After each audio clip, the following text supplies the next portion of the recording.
Hello and good evening. My name is Luke Frazier. I'm very excited to welcome everyone tonight to our alumni panel event titled Innovation in the COVID Vaccine.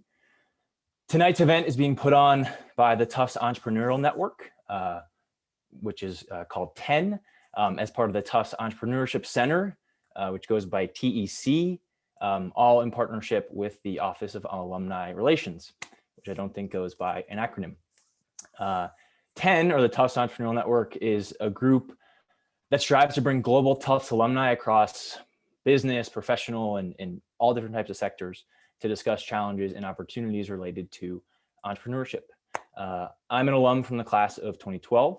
I'm a member of the 10 national chapter, as well as the Boston chapter chair. So if you're in the Boston area, shoot me a note and get you linked up. I'm part of 10 because I get really excited about the entrepreneurial and problem-solving spirit of the Tufts world, the Tufts alumni community. And I think there's a lot of opportunity for us to make some really great relationships together and some positive impact together as well. So tonight's panel, which will start very shortly, will feature a fantastic set of alums, from the moderator to the panelists, who will discuss the COVID vaccine, their roles in the space and their perspectives on what's been going on, and the innovation that they've seen and hope to see in the future. At the end of the event, we'll have a 15 to 20 minute period of Q&A. So many of you have submitted questions beforehand when you signed up, so thank you for doing that. We have those. And as we go along the event, you'll see a Q&A option on the bottom of your Zoom. So feel free to submit your questions along the way too, and we'll see how many we can get to. So without further ado, I'd like to hand it over to our alumni moderator for the evening, Christina Chan, who is currently the VP and Global Head of Finance Communication at Johnson & Johnson. So Christina, thanks for being here and take it away. Thanks so much. I am really, really honored to be here and to be asked to moderate this distinguished panel. We have 4 panelists. We have Sarah Kester, who is a senior manager of global community engagement at the Sabin Vaccine Institute. We also have Dr. Jeff Brown, who is an associate professor in the Department of Population Medicine at Harvard Medical School and the Harvard Pilgrim Healthcare Institute. And his primary research activities involve new approaches to facilitate large-scale multi-institutional research through the use of distributed health data networks to support a learning health system. He is also the inventor of PopMedNet, an open source software platform that facilitates creation and operation of distributed health data networks. And he also did note to me that he was the Tufts Men's Ultimate Team coach for 20 years. We also have Dr. Cody Meisner. He's the leading national expert on childhood vaccinations, who consults with the Centers for Disease Control and Prevention on periodic updates to the recommended immunization schedule for newborns through 18-year-olds. He, at the Tufts Children's Hospital at Tufts Medical Center, he heads the Division of Pediatric Infectious Diseases and is the Associate Director of Clinical Microbiology Laboratory. And we also have Dr. Brett Leav, who is a board-certified disease physician, and he is currently the head of clinical development for public health vaccines at Moderna. So I think we already in the green room had some great discussions, so I think we're going to have an even better one now. Just wanted to start off, you know, the typical timeline for getting a vaccine to market has been between 5 to 7 years. Yet here with the COVID pandemic, we've been able to see a condensed timeline of about a year. So just wanted to start off with what's different about the COVID pandemic and the COVID vaccine, and what has allowed such an impressive timeline. I think maybe we can start with Brett, but I'm sure everybody on the panel has some perspectives on that as well. Yeah, thank you, Christina. Can you hear me well? Yeah. Thank you very much, and thank you all for the opportunity to join this this event tonight. I mean, this is, I would say, you know, there's probably several, I'll touch on several components that contributed to how we got where we got as quickly as we did. And I'm sure my colleagues on the panel will have other thoughts as well.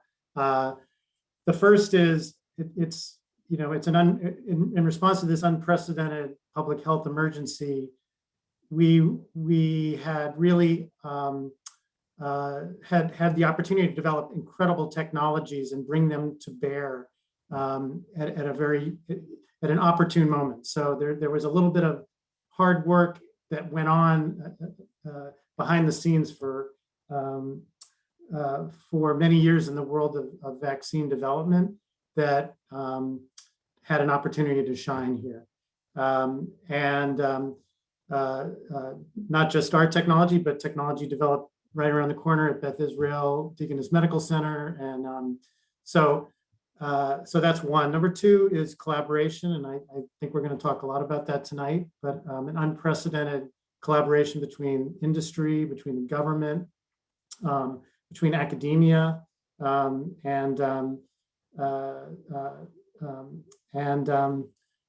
yeah, I mean, I think those two elements, I think, contributed probably most importantly, at least from my perspective, to how we got where we got. And maybe I'll hand it over to others to sort of comment on it as well. Maybe Cody, I don't know if you have thoughts on this.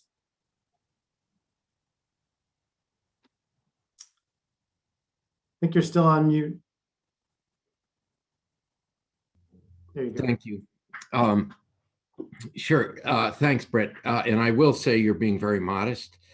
Moderna has really been a leader in the development of messenger RNA vaccines, because you've been involved in this for what, Moderna has for 20 years.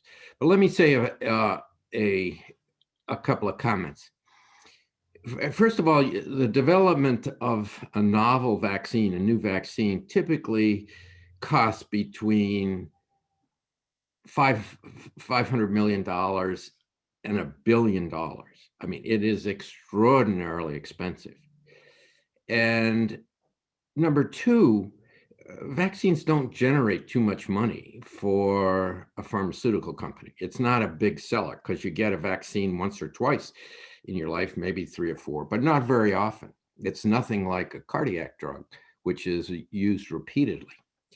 So, and then the next point that's important is most vaccines fail in their early phase 1, phase 2, or phase 3 trials. It's probably less than 10% of vaccines actually make it to licensure. So pharmaceutical companies are reluctant, or at least they'd like to have some risk sharing in this process because it's very expensive and it takes a long time, 5 or 6 years typically for a traditional biological license application. So a CEO is going to be pretty careful before she or he commits an enormous sum of money to a vaccine. What has happened here is that the federal government has subsidized the development of these vaccines and enabled the companies to compress phase 1, phase 2, phase 3 into a fairly small time frame. For example, ordinarily, a pharmaceutical company won't start manufacturing process until they've completed phase 3 and the data has been submitted and looks good. But here, because of the funding, enormous amount of funding from Operation Warp Speed, the companies were able to start manufacturing large amounts of the vaccine, even during phase 1 trials. So they've been able to compress the time zone. And it's very important when people express concerns about safety that they understand nothing. These vaccines have been scrutinized just as carefully as the traditional vaccines that go through a BLA or a biological license application. It's just been done in a shorter period of time because so much money has been thrown at this problem. So even though the time has been tightened, the same steps have been carried out. And it's just an extraordinary, I mean, it's one of the most exciting times in vaccinology since the development of the polio vaccines in the early 1950s. I mean, everyone should understand we are living through an extraordinary time in science, American history, and world history. So, I mean, it's people like Brett at Moderna and others at Pfizer, that BNT, have developed these new vaccines. And Johnson & Johnson is next in line to submit their data to the FDA, and there will probably be others. Novavax is not too far along. AstraZeneca has been having problems, but so it's a very exciting time, and people should understand these vaccines are extremely safe. And even though they've come to the market very quickly, as Christina noted, there have been no shortcuts in assessment of safety. Over. Do you think that we have seen, with the ability, with additional resources, to shorten these timeframes, do you see the possibility of being able to do this on a more regular basis or in other areas other than vaccines?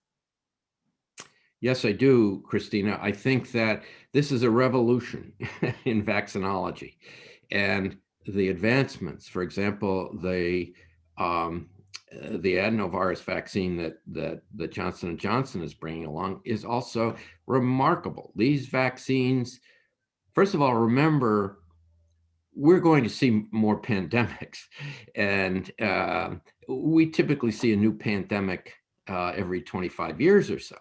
We've had in the past couple of decades, we've seen SARS-CoV-1, SARS-CoV-2, MERS, Ebola, Zika, swine influenza, EVD68, which is causing this polio-like syndrome in young children. I mean, we're seeing epidemics and pandemics that are going to emerge, and we can talk about that, but I don't want to take too much time here.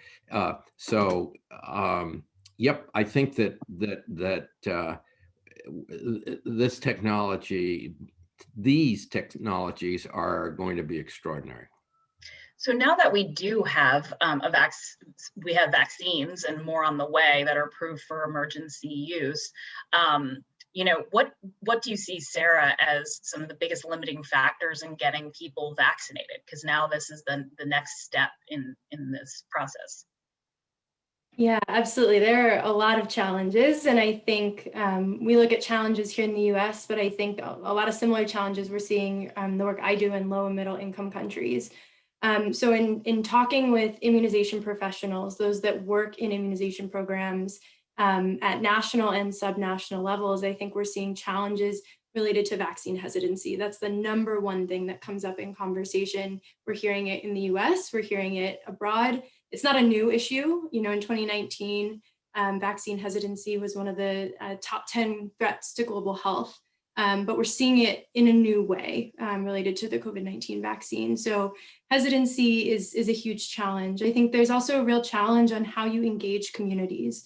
There's a real need with COVID-19 vaccine rollout to be engaging in bottom-up planning, really bringing in community leaders, whether it's community-based organizations, whether it's faith-based organizations, bring them into the planning process rather than relying on a top-down rollout. You know, we've heard in a lot of countries that, and here in the US as well, that for many, there's a belief that this isn't real. You know, in a lot of countries, lockdowns never happened. And so how are we supposed to, you know, convince people that a vaccine is necessary when healthcare workers are telling them that life is going on as normal? And, you know, I think there's a real challenge about how to prepare for a COVID-19 vaccine when many countries don't know when they're receiving a vaccine, don't know which vaccine they'll be receiving. And we know the vaccines on the market now have very different requirements in terms of storage, in terms of supply chain. So I think there's a lot of uncertainty, and immunization professionals are really being forced to build the ship while it's sailing, and trying to prepare for something when they don't have all of the information at hand. So there's a lot of work ongoing in terms of how we do the best we can to prepare with the information that we have, but also recognizing that, as we're seeing in the US, vaccine rollout is dynamic. We have to be adaptable. We have to change as circumstances change. And so I think that's a challenge, but also a real opportunity for innovation. Do you think there's anything that we have learned, because this isn't the first pandemic, right, that we've had? Are there learnings that we've had and things that we can apply now that we are applying from previous experiences? Yeah, I think there's a lot of learnings. I think we can look, even most recently to the Ebola outbreak in 2018, and we saw there huge challenges related to trust. And when there was trust in government, in authority bodies, folks were more willing to, either seek treatment or seek a vaccine if it was available where they were, particularly in the vaccine trials. I think we've also seen this in polio campaigns, certainly in low and middle income countries, but also in the US, back when the polio vaccine was being introduced here. Trust is huge, and it's trust in government, it's trust in media and communications. And so I think there are lessons learned. Of course, the environment that we're operating in is quite different now when it comes to misinformation. But I think working to restore some of that trust will be huge moving forward. And Jeff, I think we were talking about this a little bit as we were sort of just before the panel started, and we're talking about distribution. I thought you'd made some pretty interesting comments about again, once we have this vaccine, it's not just about having the vaccine and getting the people vaccinated, it's about collecting data and really following through. So could you talk a little bit more about that? I thought that was really interesting. Sure, thanks for that. I would say one thing about the development side. I mean, I'm not involved in vaccine development, but thinking about the technologies that we've seen, and there were two really important factors that I could see. There's plenty more. I saw companies using data that they hadn't used before to rapidly identify the places to enroll patients. Basically, companies were running around frantically, actually looking for outbreaks to enroll patients, because you have to have people who actually get sick in order for the studies to work. And they were using real-time data from electronic health records to try to figure out where to go, which was just a unique use of those data. It's not, you don't typically have to do that. And the other thing that was really unique about the development is you had a bunch of companies all trying to do the same thing at the same time. So they were either going to work together or they're going to bump into each other. And I think we saw mostly people working together, some bumping into each other, right? I have folks who are enrolling patients in 3 of the different trials, all at the same site, right? So you got to figure out how to do that. So this collaborative effort was really impressive, that the country really pulled together to figure out how to do this all at once. What I spend most of my time worrying about is what happens once the vaccine's on the market. And I agree with Cody. These vaccines, there's every reason to believe they're incredibly safe. What I worry about is the noise of potential adverse events that will appear and that will impact vaccine acceptance and might cause some hesitancy. So if you vaccinate everyone in the country, a bunch of people will have outcomes soon after vaccination. It's just the law of numbers. Our job is to figure out and give the country confidence that those things that happened soon after vaccination would have happened anyway. It's not related to the vaccine, it's just background. It's background rates. So we spent a lot of time worrying about that news story on CNN that says my husband was vaccinated and then had a stroke. Well, that's going to happen, actually. We need to be able to say, it's okay, we're looking at millions of people being vaccinated, and this is the rate of those cardiovascular outcomes, and it's within the right realm, and it's not a problem. So that's what we spend most of our time doing, or what I spend most of my time thinking about. And the unique problem we're facing in COVID is that when the typical systems we use there are dependent on electronic health record data and health insurance claims data. If you vaccinate everyone in a football stadium, no one knows who was vaccinated, and it's really hard to track them. The state knows who was vaccinated, but the regular system doesn't. So then it's really hard to do the research to convince the public that if there is a problem, the vaccines are actually safe.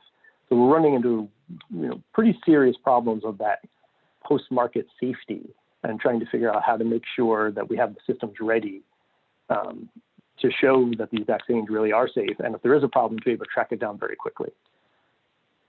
So that's ongoing now, since we're in the middle.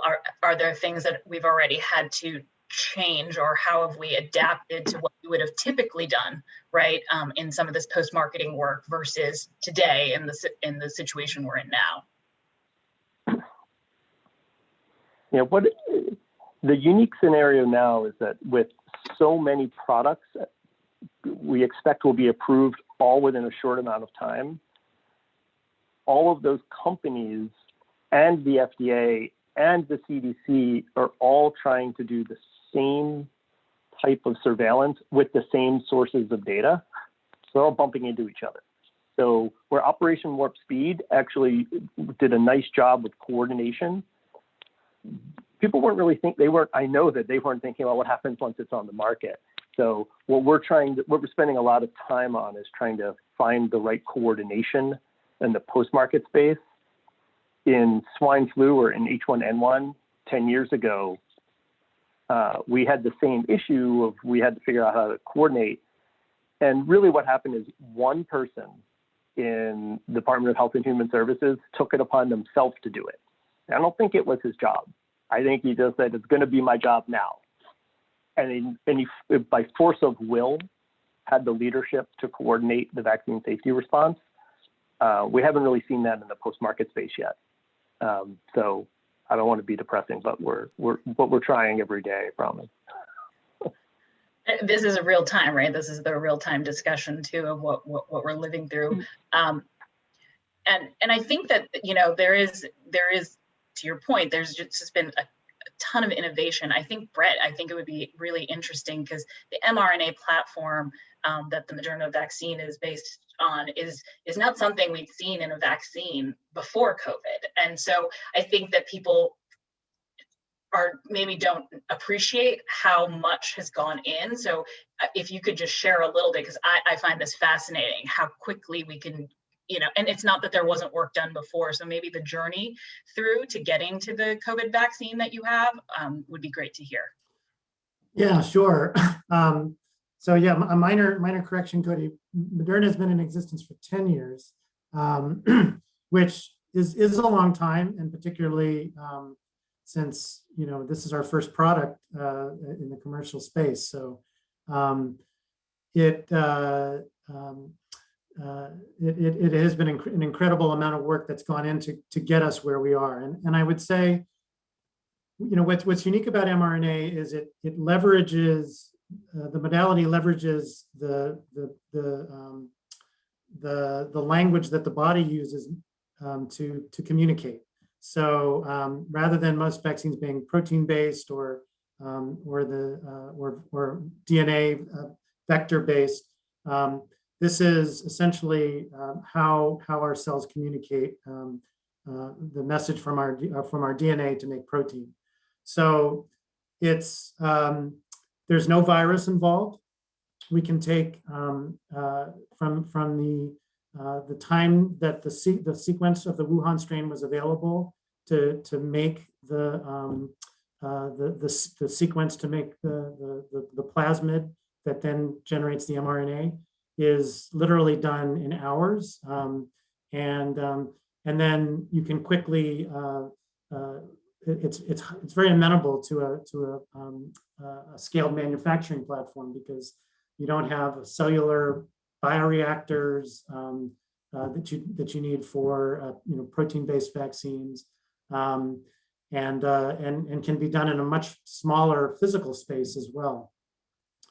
So I think all of that lends itself to the success that we've seen here and at Pfizer as well. And there's a number of other companies that are working in this space and have different permutations of the technology.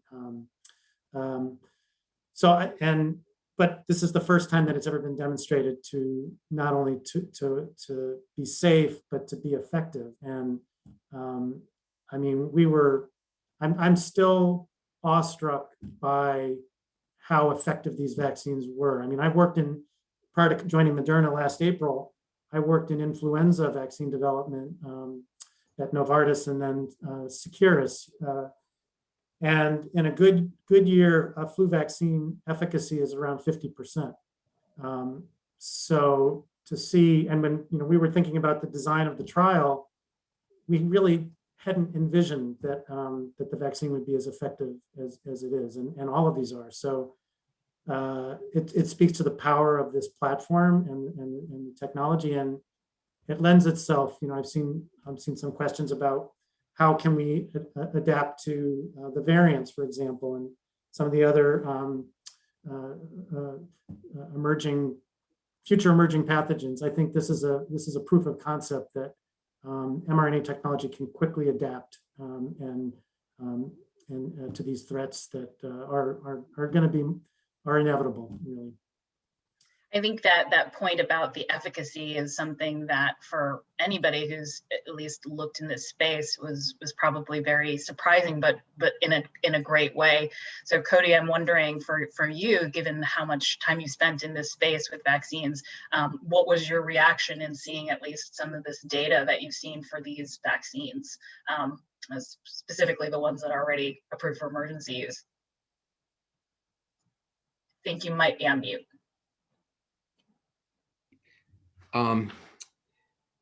Let me put it kind of crudely. It was mind blowing, and I think even Tony Fauci was surprised at how quickly these vaccines were shown to be effective.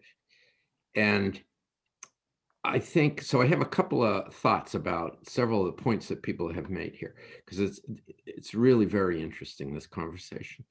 I think, as Brett is stating, I suspect that there will be mutations and there will be variants of SARS-CoV-2. All RNA viruses mutate. That's just the way they live. And the vast majority of the mutations make the virus less fit.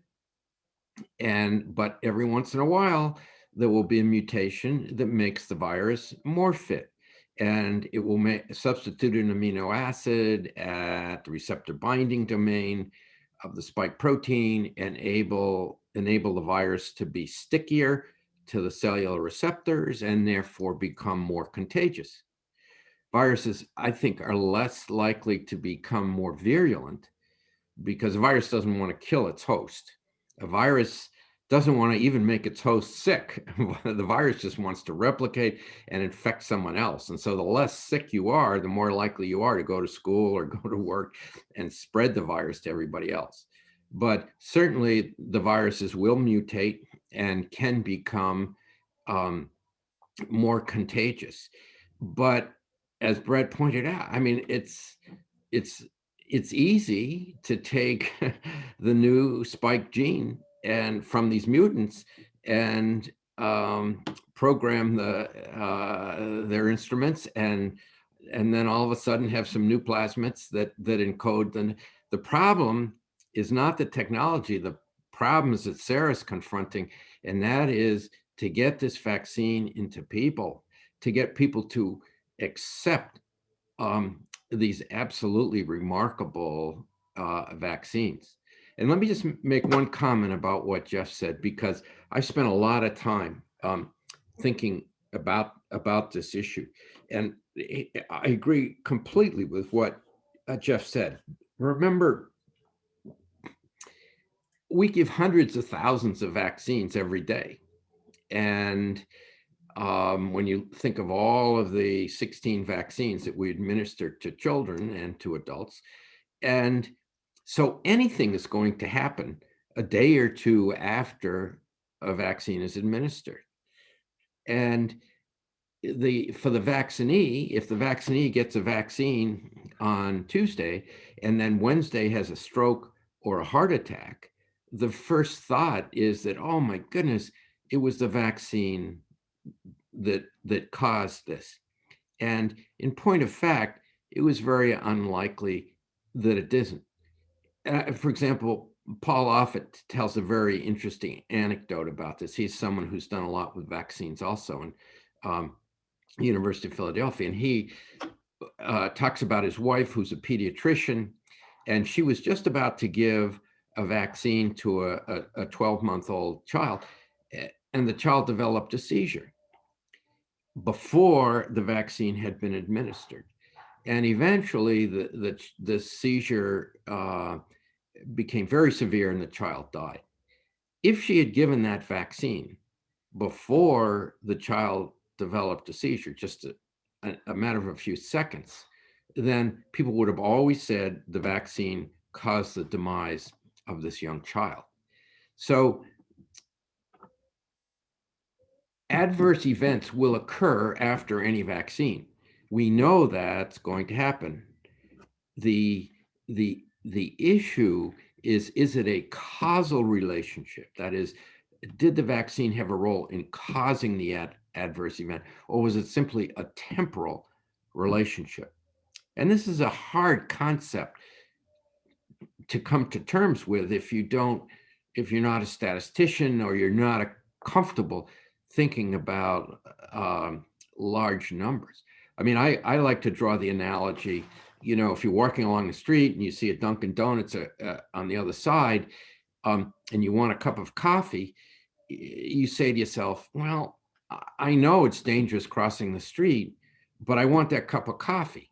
People have certainly been killed crossing the street. So you'll go to a crosswalk, you'll wait until the traffic's gone, you'll maximize the chances that you will get across the street safely. But you still can't guarantee that. You could still get killed by an ambulance or a fire truck that is coming down very, very quickly. So everything in life it's a relative risk. Everything we do has a risk associated with it.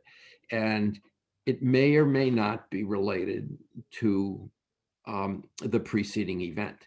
So, you know, we know that for every million, I've written about this a fair amount, for every 1.3 million doses of any vaccine administered, there will be one episode of anaphylaxis.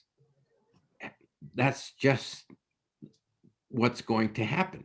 But you have to remember that the benefit of any vaccines, the benefit to the individual, to society, so far exceeds any risk. But that's a very difficult concept to transmit to people, especially when we've got these anti-vaxxers who are out there spreading disinformation as well as misinformation. I mean, the FDA will tell you that the Russians and the Chinese are doing everything they can to spread rumors about these vaccines and why they're not safe and people shouldn't take them. So it's a very, very complicated process. Yeah. And I mean, I think one of the things, you know, to build off of this is, you know, let's say people are willing to take these vaccines, and you hope that they are. I think one of the questions has been about equitable distribution too. So sort of, Sarah, in your world of thinking about this, especially in the geographies you're looking at too, you know, how do we encourage, and I know that this is often not with the manufacturers, there's a lot of partners that are involved. So I'd just love to hear your thoughts on that, because equitable distribution, in addition to getting people that, you know, to accept them, is another piece that's been talked about a lot recently. Yeah, absolutely. And I think there's a question of equitable distribution, but I think there's a flip side of this around equitable access as well. So I think when it comes to distribution, I think that's where global coalitions like COVAX can really play a critical role.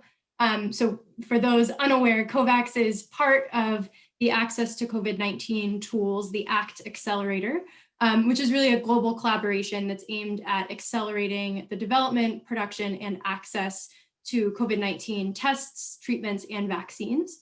And COVAX in particular is a collection of governments, international organizations, philanthropists, civil society, and other stakeholders, really trying to ensure that there is sort of pooled resources to fuel research, development, and manufacture of COVID-19 vaccines.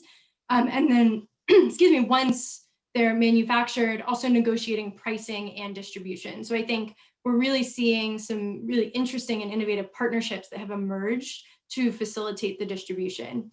I think once they're distributed, there's another question of, well, once they're in country, how do you decide who gets them? And we're seeing this play out in real time across the US. But what we're really seeing, and we started seeing this honestly as early as last summer, was really trying to understand underlying challenges that immunization professionals were anticipating. And I think a huge one that we're starting to see is that many countries, including the US to a certain extent, don't have life course immunization programs. We are vaccinating a population that we've never had to reach before. Typically, immunization programs reach infants, young children, but middle-aged adults and older folks, we've never really had to reach before. And so there isn't, the mechanisms in place to reach those populations. And then additionally, in pretty much every country, there are extremely hard to reach populations who are most often the ones in need of the vaccine the most. And so we've been working a lot with immunization professionals to really understand sort of core priorities in driving equity as it relates to distribution and access. And so some of those gaps are around inclusive planning, around transparent and data-driven approaches to reach these priority populations, transparent and data-driven supply chain and tracking innovation, really focusing on healthcare worker and community engagement and mobilization. And then, of course, this piece around demand generation. So there's a lot there beyond just getting vaccines into country. But I think as a first step, that's where Gavi, WHO, the big global health funders, as well as governments, are really critical so that we're able to pool resources and ensure that it's not just high-income countries receiving this vaccine, it's really every country. I just want to open it up. I see people nodding too. Did anybody else have anything to add? I was just going to say, I mean, the global response will be as strong as its weakest link. So if we don't, we're in a race to drive down R0, the transmission rate. And to Cody's point earlier, that's needles and arms are how we're going to avoid this just going on and on and on. And we may not be able to do it. So I think that really is a very difficult challenge because novel technologies, companies are going to inherently be challenged to share the technology globally when there's been a significant investment in to develop it. And so I think we have to really think, hold hands as across the industry and figure out how to do this in a safe way. And as far as I know, we haven't really solved that problem. It's just it's probably the most significant challenge, I think, to a global pandemic. So I laud the efforts that Sarah's group is doing, because I think it's really, really important. Jeff, did you have something to add? Yeah, it really is incredibly important. You can just, the system is at every scale, from nation, there's continent to nation, down to really localized issues. So I'll amend Brett's comment of needles into arms by saying needles into arms and data into databases, because that's we need that information to help track. I'll just mention in the U.S., every vaccination must be recorded in a state or territorial registry. So there are these registries. There's 64 of them in the country, in the U.S. They should know who's being vaccinated and where they live and should be able to help target spaces that aren't seeing vaccination, not seeing enough vaccination or as many as you'd expect. So those registries have the data to help do that. The states have them. I don't know who has access. It's harder to get access to them. Once it gets into the state, it's hard to get it back out.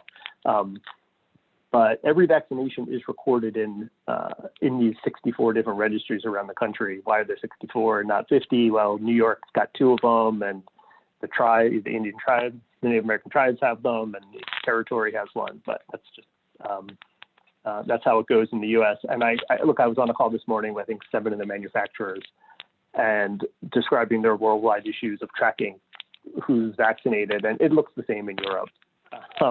This kind of a very widely dispersed ecosystem of these data, but those data can help both on the safety side that Cody was mentioning, but including distribution and looking for pockets where they really need some intervention to help vaccination efforts.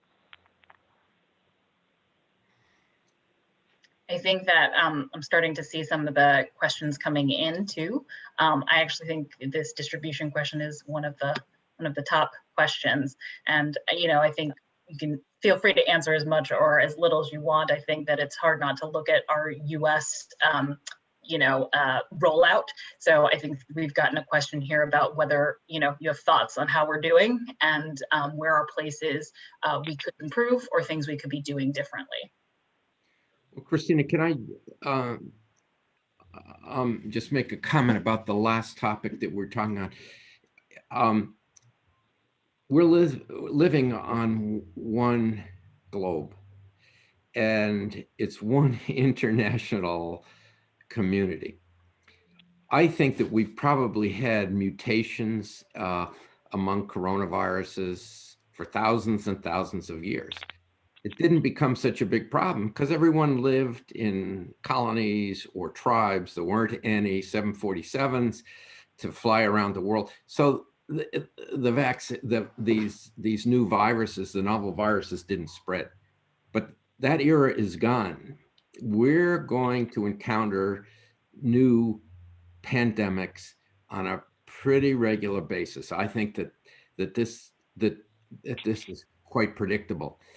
The point that I think the people were making is we have to get rid of this virus on a global perspective, because as long as the virus is able to circulate in one country that remains unvaccinated, mutations are going to arise, mutations that are resistant to the fantastic vaccines that Johnson & Johnson and Moderna and Pfizer are making. So we have got to get replication of this virus under control. And, a wonderful example of that, of course, is smallpox. And we've eliminated 2 of the 3 polioviruses, type 3 and type 2 poliovirus, wild type, no longer circulate. Now, who knows what this pandemic is going to do to those immunization programs, as I'm sure Sarah is very sensitive to that. But we've got to use these vaccines to eliminate the virus from a global perspective.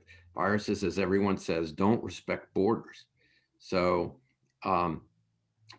we have to, but then to answer your question, and I'm sure people are going to comment on that, but to answer your question, we're giving now, about 1.6 million doses of vaccine a day in the United States.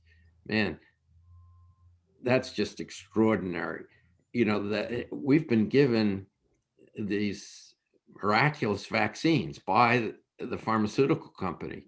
The problem is not making the vaccines, it's getting them into people. There's 7.5 billion people in the world. We don't know what herd immunity, at what figure that we're going to establish herd immunity.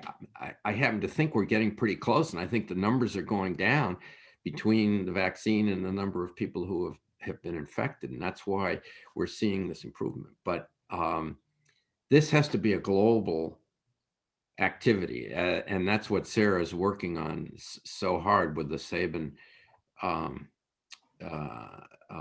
the Sabin group, and that's where the emphasis has to be. So as we think about this, I see Brett, you're nodding too. Did you have anything to add? Well, I saw a question. I think I would love to hear Sarah respond to. If you were POTUS, what would your vaccine distribution operation look like? Can you? I'd love to hear your thoughts on that.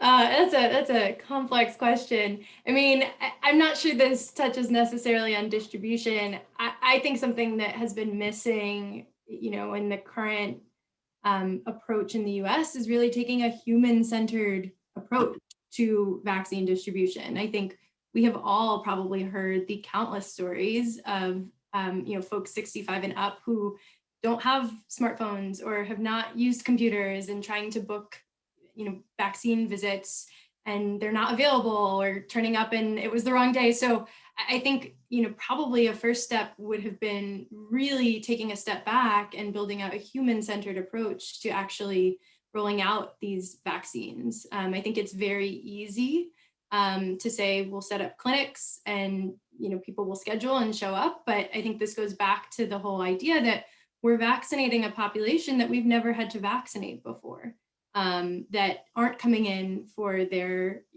annual visits as infants, and they're not relying on sort of the standard CDC issued vaccine schedule. So I think that would be the first step, and go from there. But that would be, I think, a priority for me. Let me make one comment here. I know I'm jumping out of turn, Christina, so if you want me to be quiet, say so. Not at all. Yeah, I think that people who have thought about vaccines realize that the more restrictions you put on a vaccine, on who's eligible to get the vaccine, the less effective you're going to be. With hepatitis B, we used to vaccinate people who were in high-risk groups, and that did nothing until we decided, well, we're going to vaccinate all newborns. And now we're seeing hepatitis B become very, very uncommon. So I think the mistake was, the intentions were excellent. We wanted to identify the groups who were at greatest risk and target them. But as I think what Sarah's saying, it's very hard to do that. I think what should be done is kind of what's doing now. We should have started, if you're 65 or 75 and above, you get the vaccine. If you're 65 and above, you get the vaccine. 55 and above. Children don't get very sick. There's been a enormous overemphasis by the press on keeping children out of school. I mean, we very seldom see anybody admitted to Tufts, a child who's got severe disease. Sure, we see Missy and some of them, but the likelihood of dying is over 600 or 700 times higher. In fact, there have been 10 times more children die from suicide than have died from COVID-19 infection over the last 9 or 10 months. So this is not a problem for children. It's a problem for older individuals. And I completely agree with Sarah. If I think I understand what you were saying, we've got to target the elderly, and that's the way it is with all countries. Just keeping in mind that this is for the entrepreneurial group as well, as we look at the development of a vaccine and treatments too, right? What are some of the more unexpected innovations or collaborations? I know, Brett, you mentioned that too, is we've seen an unprecedented level of collaboration. So what have we seen in this year leading up to it that has been unexpected, I think, or some, and would we have seen it outside of a pandemic setting? I'm sure each of you has something slightly different or maybe a different point of view. So maybe we can start with Jeff, because you're unmuted. Sure. Look, I've seen a lot of willingness to engage and pitch in and work without contracts. Can't tell you how many hours of work I'm doing without contracts signed. And the whole community is, I've seen I've seen people put in hundreds of hours of work to try to understand the natural history of COVID using data that they have, and just doing it because it's good to do. So the communities have come together. I work mostly in this data space. So, but Epic is a big electronic health record system. They're off doing some work. And you could keep going down the line, and there's a little bit of coordination around it. I've seen, there's some public health coordination, but people are pitching in. I mean, when I ask for help, no one says I can do it, but it's going to cost you this, or gives me any grief. I get numbers. I call people, they call me back the next day, and they're ready to go. So it's really been pretty impressive to see everyone ready and willing to engage. I think what I'm seeing now is I'm hoping it still needs leadership to use all of that energy to move forward. So there's a little bit of still leadership gap in pushing some of these things forward. And now that I have the microphone, the last thing I will just say, I hope that next time there'll be a playbook. Cody's right. There's going to be a next time. And we've been spending medical countermeasure money, kind of pandemic preparedness money in this country every year for the last 30 years. There's money dedicated to it. And we woke up one morning and no one had a plan. Right? It's really not okay that we didn't have a plan, but we've been planning for 30 years, millions and millions of dollars a year in the CDC to do this, and the FDA and these other places, but we actually didn't have one. I'm hoping next time maybe we will have a plan and won't shut down every school and every playground if we don't really need to. A little bit of after action work is really important here. I can tell you that my good colleagues who had different opinions than the rest of the world in shutdowns were shut out of communication and academic activity. Just absolutely no one, they couldn't get a paper published. They couldn't get anyone to listen to them. And turns out they were probably right about our overreaction. And, I hope we learned from that to be able to listen a little better and basically just have a plan. Jeff, if I can jump in here, I signed the Great Barrington Declaration, and I know Jay Bhattacharya and Martin Kuldorf. They are good people, very, very smart, and no one has the answer, but there are two sides.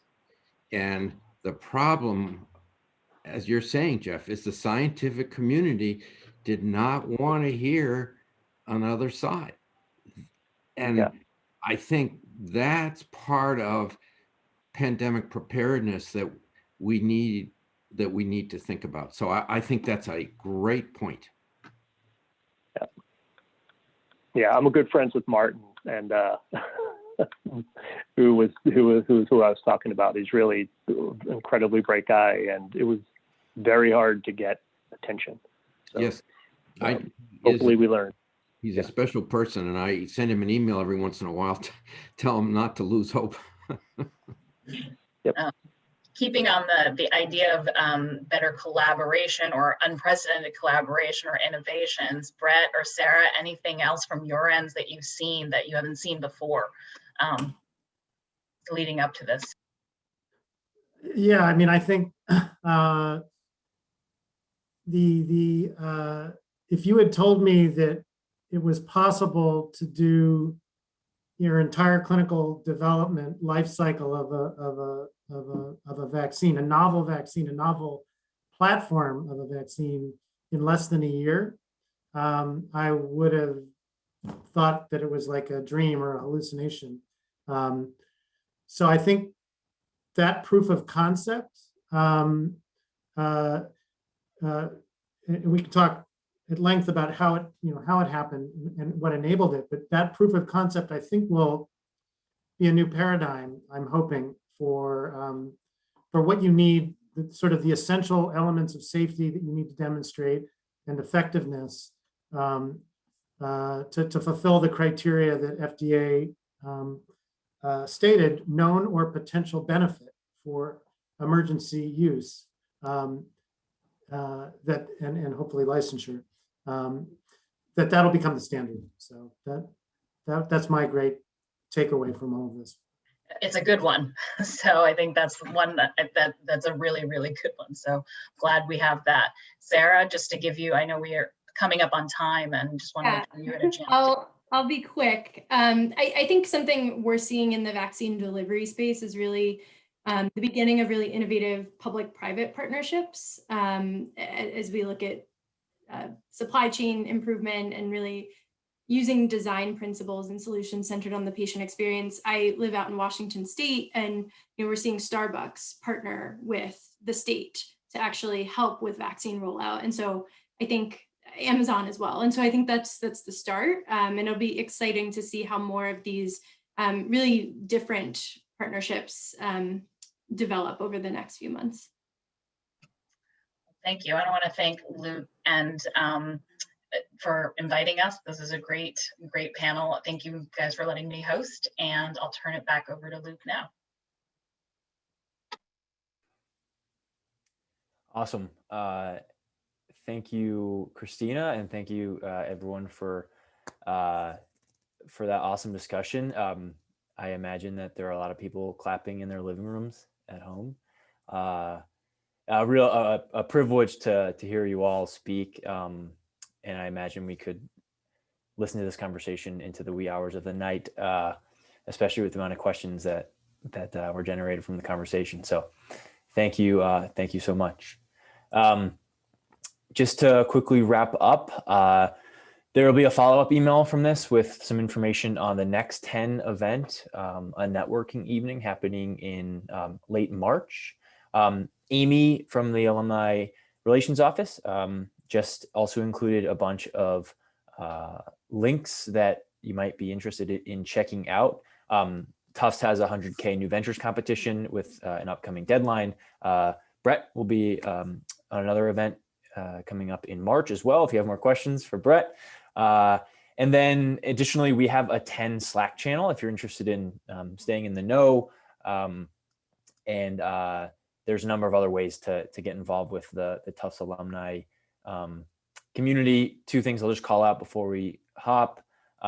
One, we have a LinkedIn for Tufts Entrepreneurial TEC LinkedIn. And we have the opportunity to flash mentor current students on career paths and on different areas of interest on this platform called The Herd. So take all those links down if you're interested in getting involved, or just reach out to me if you have any questions about getting involved with 10 or TEC. So one last big thank you to the panelists. It was really a pleasure and a privilege to hear you all discuss tonight. And I hope everyone has a wonderful evening. Thanks.